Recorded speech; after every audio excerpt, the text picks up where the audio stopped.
playoffs are here for the Frost Battle League. We have up to 4 battles this video on our way to a championship. Will we get there? We got a lot of great opponents on our way. We won our last 3 weeks of the season to get into playoffs, and hopefully we can keep that momentum up with a big 4 wins here to take home the title and the promotion to the next tier. If you're excited for today's video, make sure to like the video if you have not already, and subscribe so you don't miss another video. We have one last ride coming up, the big Generation 9 Wi-Fi Draft League tournament to kick off basically the final year of the generation. If you're excited for that, hey, make sure to get subscribed. A lot of cool Pokemon content coming your way the next little bit. So as I said, we have up to 4 battles we can play here. The 4th would be the finals. It's a weird playoff system kind of built around their promotion system up to their top league, which we played in the last season. So our goal here is to win 4 battles in a row to make it to that finals. We're playing against KHD. We played against him week number 2 and beat him in a pretty interesting battle. We had our child on our team in that one, and we had a really interesting sequences against Iron Valiant. Iron Valiant is a really good Pokemon against my team generally, and he didn't really effectively use it in the last battle, and we kind of won because of it, I would say, as well as I think some good preparation on my part. Big change between that battle and this one is we have now Terra Salamence on our team, and we have a really awesome Terra Salamence to go against him this week. And let's get right into the team that we have. So I don't entirely remember what team we had last time, which is kind of useful in terms of like, I guess, going through this. So I don't 100% remember the full team from last time, but we did make a lot of changes in certain aspects and some in others. One thing we did change is we now have Choice Scarf, Meowscarada. Really important just to play around Booster Iron Valiant just a little bit more. We did have Power Gem on this set last time as a way to deal with the Talonflame, but Talonflame didn't come last time, and I don't see much more of a reason for Talonflame to come again in this matchup. So we're going Choice Scarf this week as a way to pressure his team with the Meowscarada, and we don't really have any use for this to be a hazard setter either. We have Boots, Chi-Yu. I have Memento here. So the main kind of concept of this set is just to come in on Pokemon. You'll see here in the matchup, like Pokemon like Overquill is going to be really important. We want to get aggressive on that Pokemon at all times. And then what will be really nice is Memento is going to give us the ability to set up endgames with our Dragon Dance Salamence.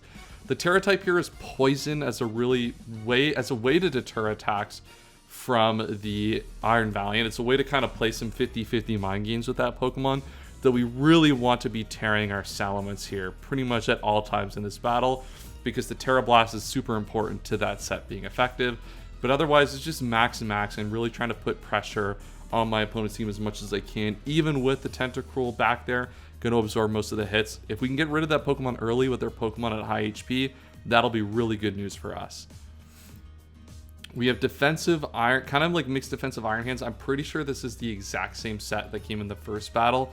This is insurance against the Baxcalibur. Didn't come in the last battle, but has like a little bit more utility in this battle with something like the Mence here. Obviously our Mence is going to be Terra Water. We'll get into that in a second. So like likely to Terra out of the Ice Shard weakness. But Poison's very likely Terra type 2. Like they could use Baxcalibur as a way to pressure my team with priority Ice Shard. And then Dragon Cover is pretty decent against my team, but I have Screamtail, so it's so hard to bring back Excalibur. But this is just a good Pokemon to answer a lot of his defensive threats.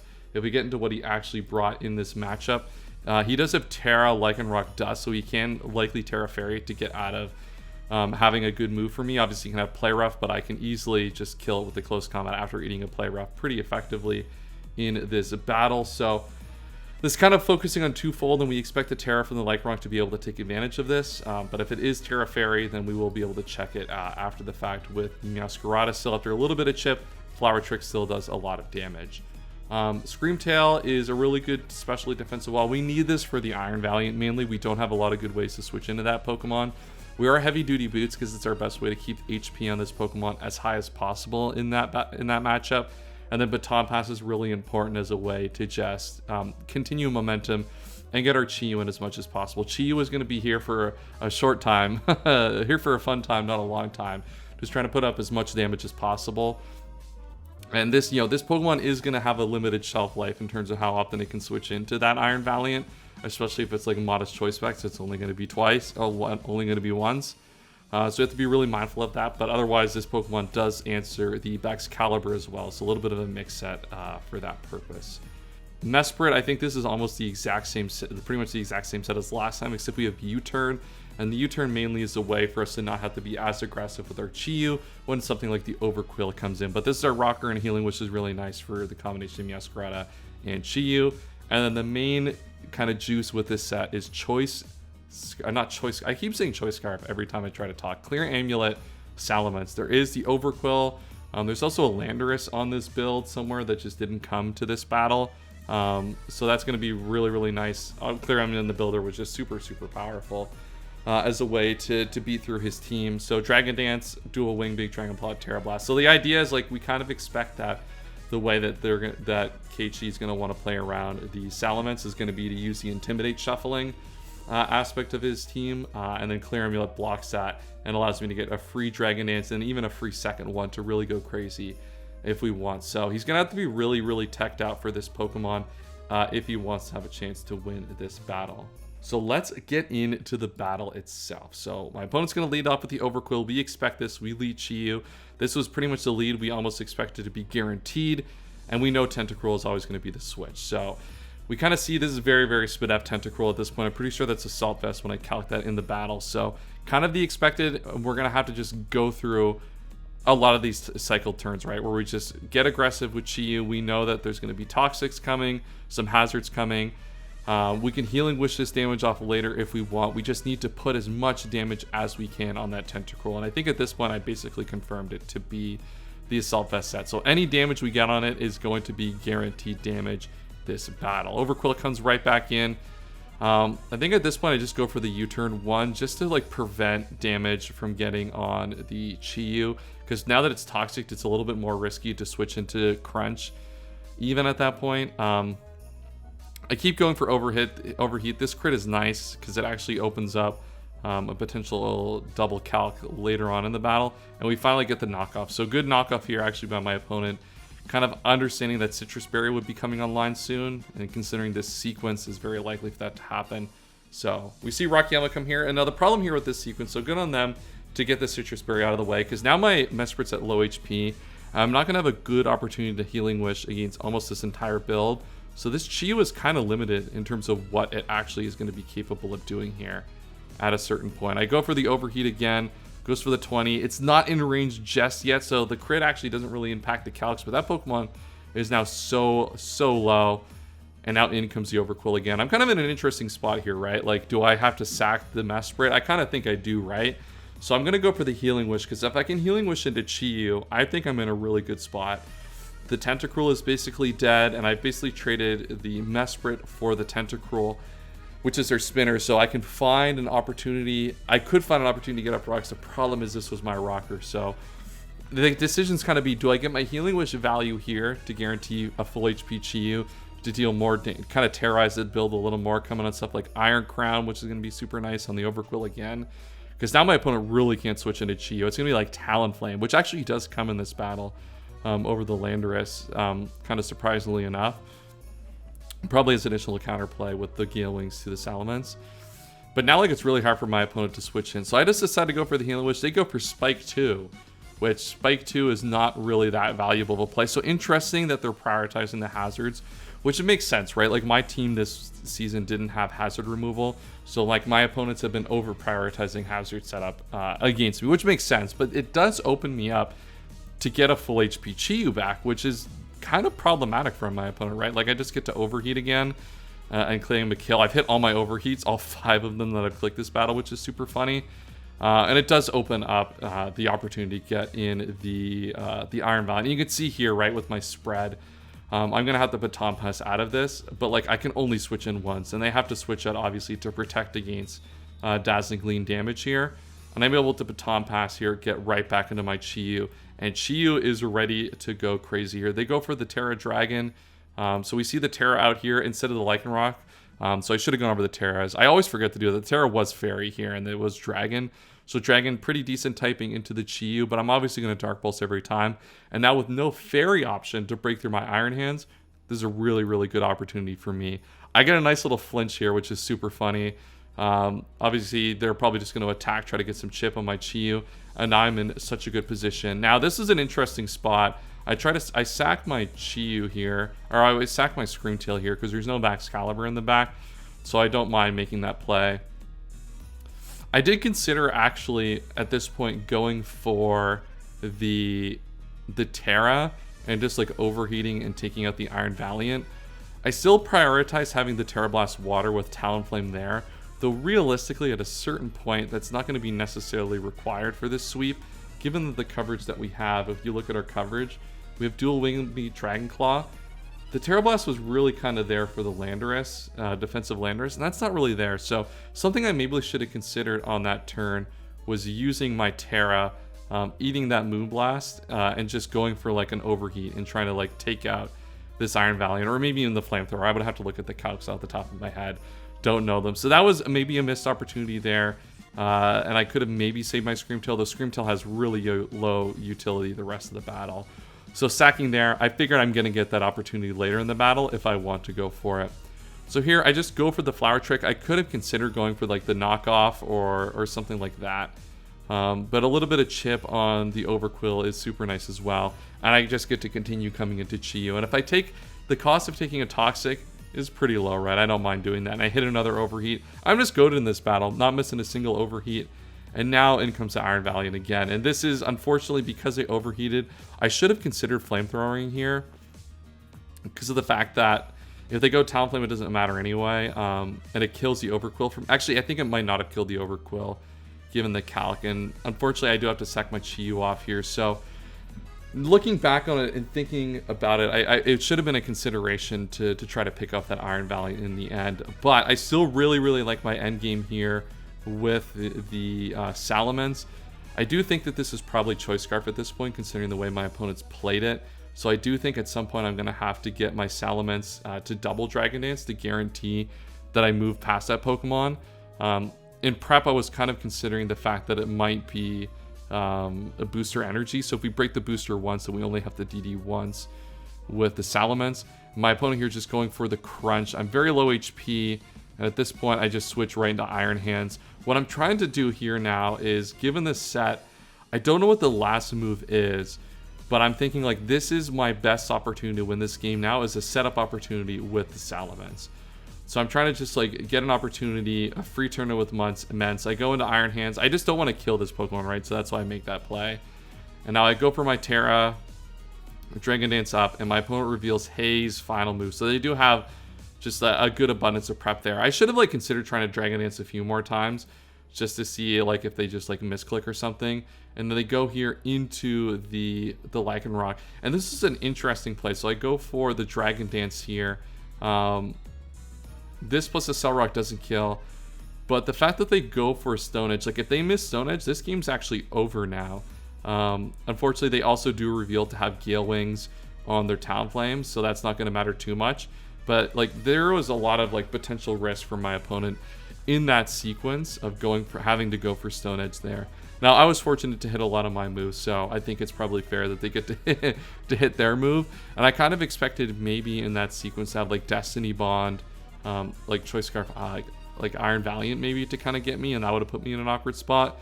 So I think when the Haze was revealed, I think it was kind of boned anyway. So a lot of prep for my opponent here for the Salamence set, which makes a lot of sense. Looking back at it, would making the play against the Iron Valiant have helped out? It's hard to say. I might have had another sack against the Overquill in a situation, been able to keep kind of high HP Iron Hands and not have to risk a bunch of HP on my Salamence in that spot. Really a lot of things to consider there in that end game. Really, really hard end game, which might have been a little bit more simpler if I had got rid of the Iron Valiant. But of course, with Iron Hands against Iron Valiant and Talonflame, this is not going to be long for this world, unfortunately. We get a little bit of a Citrus Berry.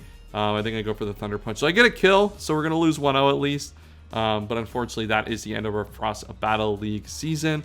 A little bit unfortunate. I really wish I would have done better in this league. I think this team had a lot of flaws, which I'm going to go over here just in a little bit, just to keep the video longer so people think, a little bit of keep the stakes up with the video length. But I think an unfortunate battle. I think one that maybe I need to reconsider the plays. I did put a lot of mocks into this. Shout out to Willow Rush. For the Monks, I talked to Kaz a little bit about this, and Owen, OG Albina, about this. So, big shout outs to them for the support in this game. But I think what it came down to at the end was I think my team was just a little bit flawed in terms of like the construction of the roster itself, not the team that I brought to this battle. And my opponent was very prepared for what would have been an obvious end game with the DD Salamans. So let's get into a little bit of a team recap and talk about this team, mistakes I think I would make, and things I want to do in the future.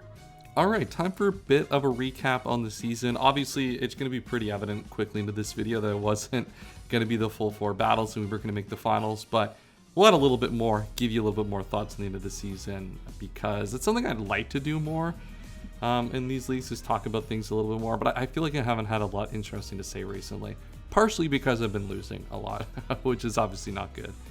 So I got a few things to note. You'll know that one thing that I did this season, which is much more different than other seasons, I made a lot of transactions this season.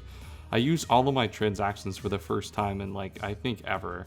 And a lot of that honestly was predicated on the fact that I just didn't read the rules at the start. So I kind of misjudged the Terra rules and that you could just use any 2 Mons as Terra captains.